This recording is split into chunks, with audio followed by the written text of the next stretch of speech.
자, 우리 옆 사람과 인사 좀 나누시기 바랍니다. 최고 축복 누리며 삽시다. 자, 우리 성도들은 인천을 보고 말 사람들입니다. 자, 여러분 명심해야 될 게 몇 가지가 있습니다. 하나님이 우리를 부르실 때 개인 구원과 가족 구원, 민족 구원, 세계 구원을 계획했습니다. 사도행전 16장 30절에 주 예수를 믿어라. 그리하면 너와 네 집이 다 구원을 얻으리라 그랬습니다. 그래서 서론으로 볼 때 먼저 죽어가는 영혼들에게 기본적인 메시지를 빨리 전달해야 됩니다. 그리스도 안에 해답과 응답이 다 들어있다는 사실을 알게 해야 됩니다. 이 복음의 내용이 중요합니다. 이걸 우리가 알아야 됩니다. 이건 세상 보는 눈이 열려야 됩니다. 또 전도에 대한 성경적인 방법 이해해야 되고 또 이해시켜야 됩니다. 성경이 뭐라고 되어 있는가를 알아야 되겠죠. 그럼 이때부터 뭐가 오냐? 기도 응답이 옵니다.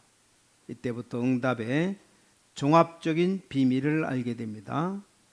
기본적인 전략이 네 가지. 딴 곳에서 답을 얻으려면 그만큼 손해입니다. 하나님이 구약 시대에 구약의 제사 드릴 때 쓸데없이 양을 수없이 잡지 않았습니다. 그래서 그리스도 안에 모든 보화가 다 들어 있습니다. 이거 찾는 것이 전도 훈련입니다. 바로 이것이 성경 공부라야 됩니다. 자, 그래서 그리스도 모르면 다 헛것이요, 다 틀렸다는 사실을 발견해야 됩니다. 자, 그리스도 발견하니까 세상 보는 눈이 열렸습니다. 이걸 바로 성경 속에서 발견했더니 자연히 응답이 옵니다. 하나님의 응답을 주십니다.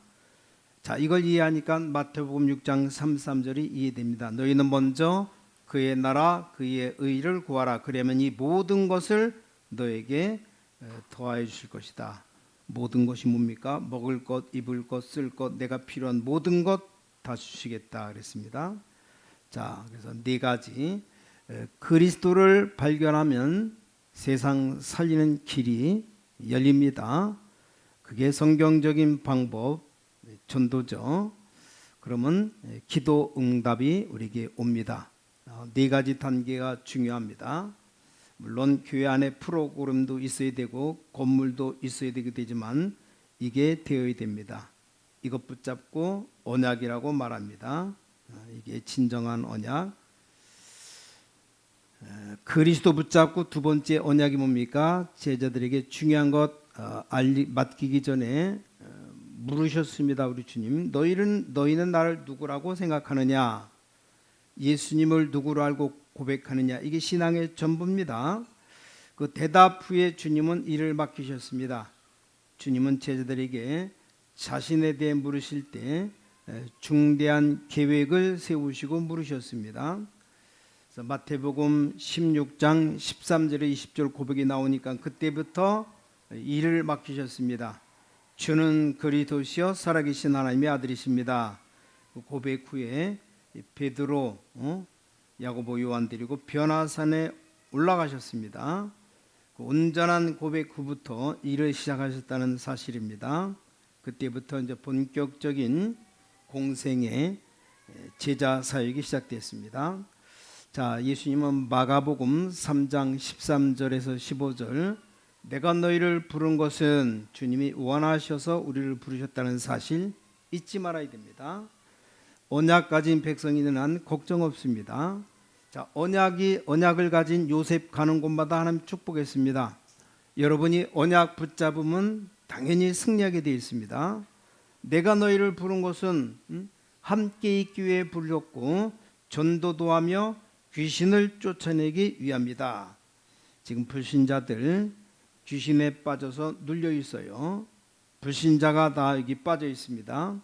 우리나라만 해도 무당 50만 명, 점술인 50만 명, 합하면 100만 명 넘어요. 자, 이 무당 만나면 이해가 될 겁니다. 이게 대통령 책임이 아닙니다. 국회의원 책임이 있는 게 아니에요. 우리 예수 믿는 사람들 책임입니다. 그래서 우린 빌립보 3장 1절에 20절 이게 뒤에 됩니다. 어느 정도까지 받아야 되냐? 바울의 경우처럼 이 정도로 응답받아야 됩니다. 예수 이름 불렀더니 역사가 일어났습니다.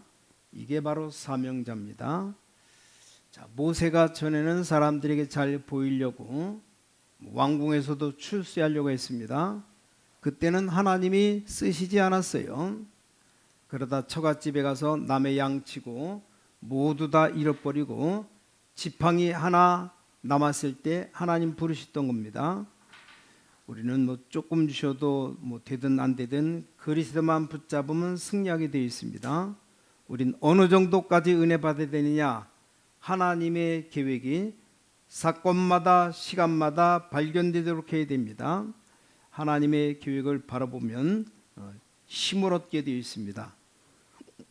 빌립보 3장 14절 어느 정도 응답받아야 되느냐? 위에서 부르신 부름의 상을 위해 달려간다.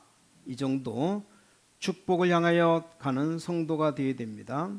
왜냐? 이미 땅의 모든 것 다 정복되었기 때문에. 자, 이 정도 고백이 나오면 우린 사람들 따라오게 되어 있습니다. 그래서 여러분 사업에 큰 역사가 일어날 수밖에 없습니다. 이런 삶이 많으면 큰 평안 누리도록 응답된다는 사실입니다. 그래서 이미 땅의 것 정복하고, 자, 불신자들이 우리를 만나면 힘나고 소망을 심어주고 응답받게 되는 영향력 있는 사람이 되어야 됩니다. 이게 진정한 하나님의 사람이죠. 바울은 고백합니다. 빌립보 3장 20절에 우리 시민권은 하늘에 있다. 이 정도 고백이 나와야 돼요. 그래서 마태복음 25장이 이해돼야 됩니다. 말세의 비밀을 주셔서 비밀. 등만 가지고 다니지 말고 이제 기름을 준비해야 됩니다. 기름. 다시 말하면 성령 충만 받아야 됩니다. 그리스도로 충만해야 됩니다. 성령 충만은 곧 그리스도 충만입니다. 우리에게 주신 달란트 묻어두면 안 됩니다. 하나님이 주신 달란트 잘 활용해야 됩니다. 묻어두는 게 죄입니다. 죄. 우리에게 주신 것으로 복음을 증거해라. 마태복음 28장에 가서 모든 족속으로 제자 삼아라. 볼지어다 세상 끝날까지 너희와 항상 함께 있으리라. 주님이 나와 항상 함께하면 끝나는 거죠. 자, 우리는 방향을 잘 잡아야 됩니다. 언약 잘 잡기 위해서는 방향, 중심을 잘 잡아야 됩니다. 어떻게 됩니까? 고린도전서 3장 16절로 시작되어야 됩니다. 성령이 내 안에 계신 것이 사실이라면 우리에겐 성령의 9가지 열매 저절로 맺어질 것이고, 우리가 기도하면 응답이 올 것이고 하나님의 역사가 일어날 겁니다. 사도행전 1장 8절 오직 성령이 너에게 임하시면 권능받고 땅까지 증인되리라. 성령 임하도록 기도하면 권능받고 증인되는 겁니다. 지금 전 세계 모든 사람들이 흑암 권세에 빠졌다는 걸 알아야 됩니다. 이게 이해되면 왜 말씀 운동을 해야 되는가 알 수 있습니다. 이게 이해된 사람은 이때부터 에베소 6장 12절 말씀 이해할 수 있습니다. 우리 씨름은 교리가 아닙니다. 교인을 뺏기 위한 싸움이 아니고 우리의 싸움은 하늘에 있는 악한 영들이라는 사실입니다. 그래서 성령이 우리 안에 계신 게 사실이라면 빌립보 3장 20절 우리 시민권은 하늘에 있다. 이 사실이 깨달아질 겁니다. 이러면 민족 살려야 되고 이걸 깨달은 사람이 진정한 사명자죠. 자, 본론에 들어가서 성경의 증거가 나옵니다. 아브라함 보세요. 아브라함 통해서 열방이 복을 받을 것이다 약속했습니다. 창세기 12장 특히 1절부터 3절 보니까 여호와께서 아브라함에게 이르시되 너는 너희 고향 친척 아비 집을 떠나 내가 네게 보여줄 땅으로 가라. 약속했죠. 너로 큰 민족을 이루고 네게 복을 주어 네 이름을 창대하게 하려니 너는 복이 될지라. 옛날 성경 복의 근원이 될지라. 너를 축복하는 자 내가 복을 내리고 너를 저주하는 자에게 내가 저주하리니 땅의 모든 족속이 너로 말미암아 복을 얻을 것이다. 자, 창세기 17장 9절 보니까 하나님이 또 아브라함에게 이르시되 그런즉 너는 내 언약을 지키고 내 후손도 대대로 지키라. 그래서 아브라함에게 어느 정도 복을 주냐. 창세기 22장 천하 만민이 너로 말미암아 복을 얻을 것이다. 이 세 개의 복음화에 언약을 확실히 줬습니다. 창세기 22장 18절 또 내 씨로 말미암아 천하 만민이 복을 받으리니 이는 네가 나의 말을 준행하였음이라 하셨다 하니라. 주님이 약속하신 말씀 붙잡으면 끝나는 거죠. 그래서 야곱에게도 모든 족속이 너의 자손을 인해서 여기 28장 창세기 28장 14절 보니까 네 자손이 땅에 티끌같이 되어 네가 서쪽과 동쪽 북쪽 남쪽에 퍼져 나갈지며 땅의 모든 족속이 너와 네 자손으로 말미암아 복을 얻으리라. 이게 하나님이 약속하신 아브라함, 이삭, 야곱의 창대한 축복. 요셉에게는 창세기 37장 전 세계 살리는 꿈으로 그걸 실제로 이루어지게 성취되게 하셨습니다. 이 복을 여러분이 다 받은 겁니다. 이건 전 말씀을 붙잡고 믿음으로 기도로 누리면 됩니다. 자, 두 번째입니다. 우리가 성경의 증거를 붙잡고 두 번째는 성도의 기도와 누릴 축복. 이미 방향이 설정된 사람들이 가는 곳마다 하나님의 응답 지속되기 위해서 기도를 해야 됩니다. 기도. 우리가 복음 전하고 영혼 살리는 건 어느 한 달만 하는 게 아니고 계속 해야 됩니다. 또 우리가 기도하는 것도 한 번만 기도하고 끝나는 게 아닙니다. 계속 기도해야 됩니다. 그럼 뭘 기도해야 됩니까? 현장의 문을 열기 위해서 팀 사역, 만나는 사람에게 답을 주는 걸 보고 팀 사역이라고. 디크힐리스라는 사람이 그리스도 없는 사람은 전도해야 될 대상자고 그리스도 있는 자는 다 전도자다. 이 교인은 두 종류밖에 없어요. 내 안에 그리스도가 있느냐? 그럼 전도자고, 그리스도가 없느냐? 전도 받을 자고. 간단합니다. 모세가 왜 80년 동안 실패했습니까? 하나님의 계획입니다. 하나님의 계획. 못 깨달으면 깨달을 때까지 기다리십니다. 그래서 방법 중에 방법이 일꾼 키우는 겁니다. 일꾼. 그래서 일꾼을 키우는 것을 보고 현장 가서 답을 주는 현장 팀사위라고 이렇게 단어를 썼어요. 미션이 뭡니까? 지역에 파고 들어가서 사람 살리는 센터. 그 중심이 우리 가정입니다. 가정. 여러분의 가정. 그리고 이제 우리는 진짜 70인 요원, 지역 책임자입니다. 지역을 다스릴 영적 사령관. 국회의원보다 더 높아요. 지역을 책임지는 지역 영적 사령관이 바로 여러분들입니다. 그래서 현장의 말씀운동편은 이걸 열고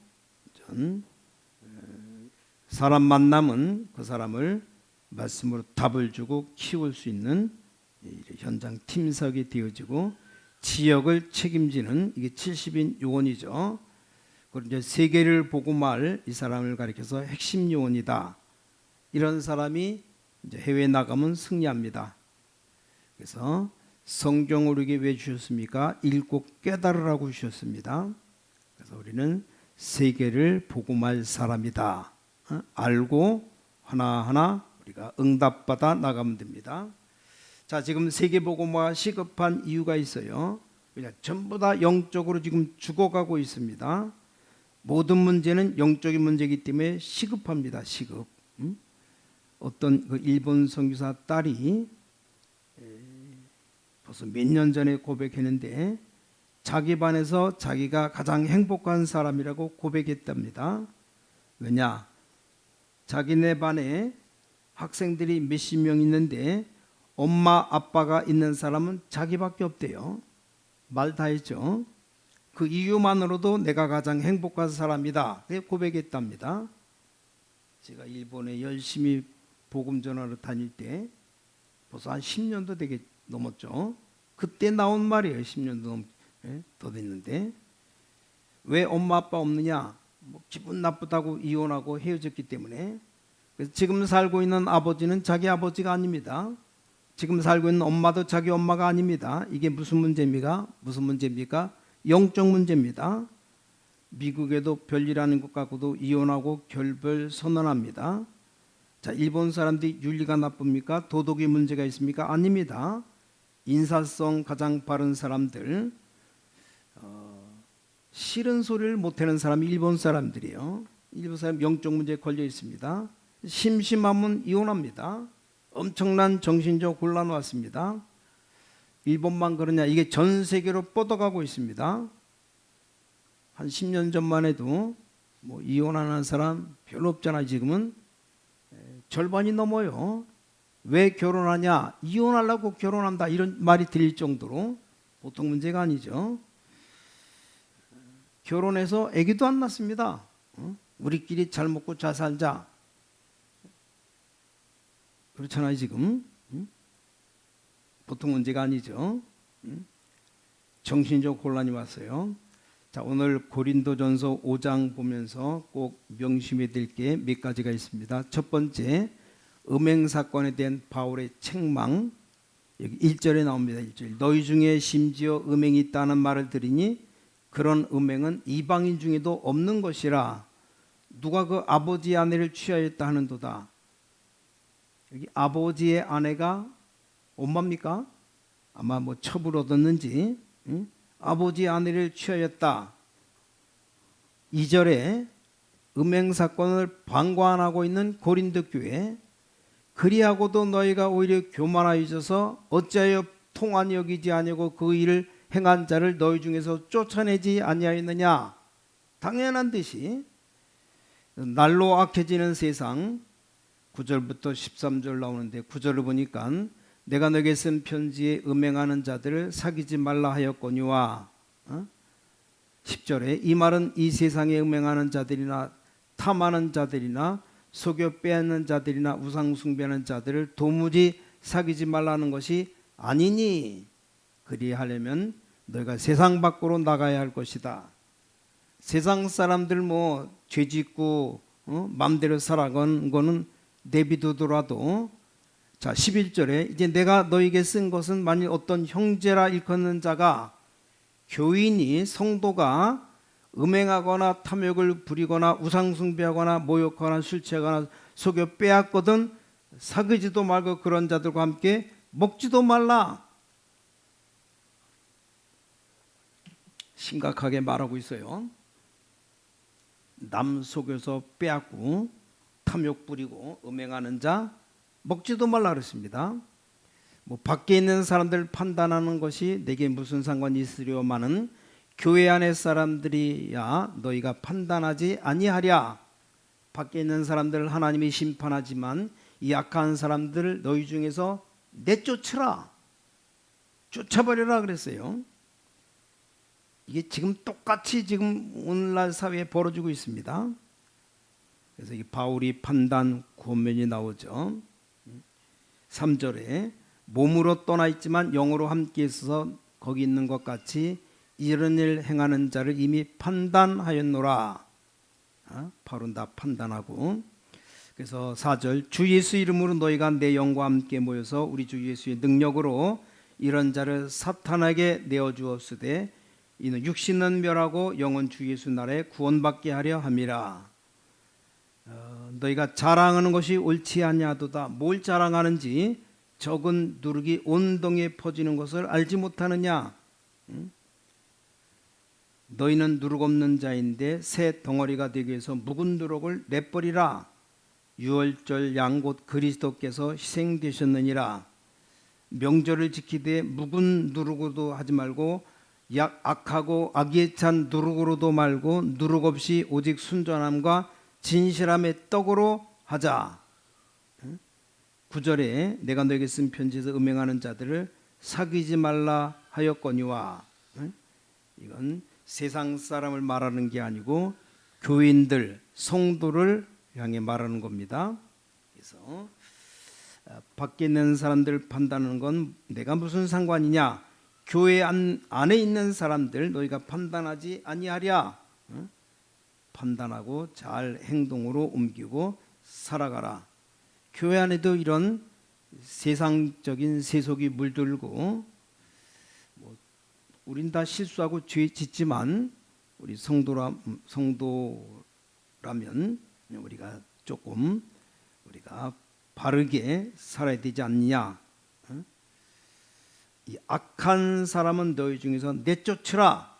이 정도로 심각하게 강하게 말합니다. 그래서 결론을 말합니다. 결론. 우리는 부득불 복음 전해야 됩니다. 이 복음 전하지 않으면 나에게 화가 미친다는 사실입니다. 이게 고린도 교회 영적인 현주소입니다. 이게 지금 우리가 살고 있는 시대 상황입니다. 하나같이 다 죄를 짓고 일단 연속극 보면 삼각관계 아니고 불의가 안 끼면 연속극이 재미가 없잖아요. 얼마나 세상이 악해가는가 아주 당연시합니다. 당연시. 세상 사람들 결혼해서 지금 40대 50대 애인이 둘 이상 없으면 그건 사람이 아니랍니다. 저나 여러분은 병신 등신이에요. 세상 사람들 볼 때. 그럼 뭔 말입니까? 막 가는 인생으로 살아갑니다. 지저울 대로 애인 둘 이상 없으면 그건 바보래요. 그럼 세상을 지금 살아가는데 얼마나 악해졌는지 그거야 지멋대로도 좋아하고 살아간다 그러는데 얼마나 악을 행합니까? 돈 생기면 살인도 마다하지 않고 얼마나 악이 박박 올랐는지 지금 그런 시대를 살아갑니다. 악하고 음란한 세대 우리 어떻게 바로 살아갑니까? 정말 성령 충만 안 받으면 힘듭니다. 이런 세상을 살아갑니다. 고린도전서 5장 좀 심각한 내용이에요. 지금 이 땅에 우리가 사는 세상에 이 시대적인 상황입니다. 밝히 보고 말이라도 똑바로 할 수 있는 그런 믿음으로 살아가야 우리가 바른 지난번에도 말씀드렸죠. 바울이 나를 본받는 자 되라. 나를 좀 본받아라. 이렇게 담대하게 말할 수 있을 정도 되어야 됩니다. 우리나라 속담에 똥 묻은 개가 겨 묻은 개 나무란다고 지는 더 악한 생활하면서 말빨이 안 되는 거예요. 말빨이 안 서는 겁니다. 아니 좀 바르게 윤리 도덕적으로 하나님의 자녀답게 살아간다면 말할 수 있잖아요. 근데 그가 안 되면은 말도 못하는 시대입니다. 지금 그런 사람들이 이렇게 살아가기 때문에 우리만이라도 조금만 정직하게 세상 사람들은 지멋대로 살아가도 말하지만 믿는 사람 가운데 아비의 아내를 취한다. 말도 안 되죠. 마지막에 13절 이 악한 사람은 너희 중에서 내쫓으라. 쫓아버려라. 이 말이에요. 좀 심각한 본문입니다. 고린도전서 5장 전체가 그렇습니다. 좀 잘 판단하시고 세속적으로 물드는 교회가 되지 말고 거기서 바르게 빛을 발하는 교회로 좀 바른 신앙과 믿음으로 또 우리가 영혼 사랑하는 마음으로 성경적인 중심 붙잡고 말씀 붙잡고 우리가 실제 믿음으로 언약 잡고 방향을 똑바로 잡고 살아가면 담대하게 나를 본받는 자 되라고 외칠 수 있는 그런 능력 있는 삶을 살아가는 여러분 되시기를 주님의 이름으로 간절히 축원합니다. 기도하겠습니다. 하나님 감사합니다. 이 오후 시간에도 정말 세상에 물들지 않는 교회로 살아갈 수 있도록 지금 빌립보 또 이 고린도 교회가 너무나 어려운 상황 가운데 정말로 음행 사건 방관하며 날로 악해지는 세상 가운데 바울이 판단과 권면 우리가 받고 복음을 부득불 전해야 되는 이 시대를 살아갑니다. 고린도 교회 영적인 현주소 밝히 알고 우리가 살고 있는 시대적 상황임을 알고 우리가 바른 신앙과 믿음으로 복음의 증인으로 살아갈 수 있는 주의 백성들 삶이 되게 도와주시고 능력으로 함께 하시옵소서. 살아계신 주 예수 그리스도의 이름으로 간절히 기도를 쌓옵나이다. 아멘.